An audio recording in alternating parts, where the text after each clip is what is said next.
ভিডিওটা যদি আপনারা স্কিপ করেন তাহলে আপনি এবং আপনার পরিবারের সমস্যা কখনো সমাধান হবে না। টাকা এখন 10 লাখ পালাবো, আমার রুগী যদি ঠিক না হয় আপনার আমি রুগী বানা ফেলবো। আমি বলে দিলাম টাকা আমি ইনস্ট্যান্ট 10 লাখ পালাবো, 10 লাখ আমার রুগী যদি ঠিক হয়।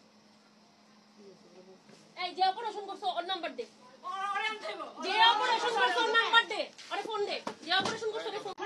টাকা এখন 10 লাখ পালাবো, আমার রুগী যদি ঠিক না হয় আপনার আমি রুগী বানা ফেলবো।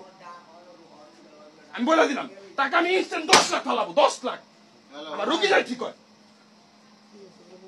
এই যে অপারেশন করছো ওর নাম্বার দে, যে অপারেশন করছো ওর নাম্বার দে, আরে ফোন দে, যে অপারেশন করছো ওর ফোন দে, আরে আনা, যে অপারেশন করছো ওর ফোন দে, যে অ্যানেসথেসিয়া দিছে।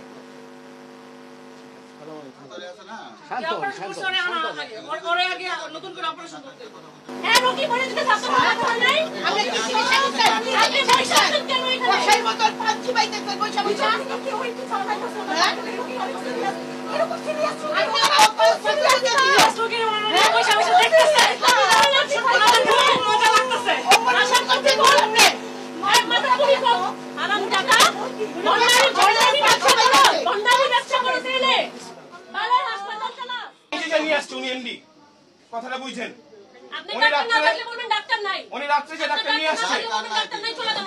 ঠিক এই জায়গাটায় ডাক্তার বসা। সামনে জাতীয় নির্বাচন, অনেকে আপনার নিকট ভোটের জন্য দ্বারস্থ হবে।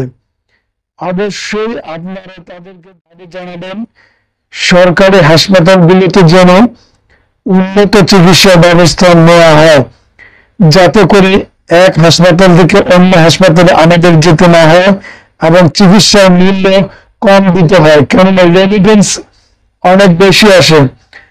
যাদের অর্থ রয়েছে তারা দেশের বাইরে যাচ্ছে, যারা দেশে রয়েছে তারা বেসরকারি বেসরকারি হাসপাতালগুলোতে চিকিৎসা নিচ্ছে।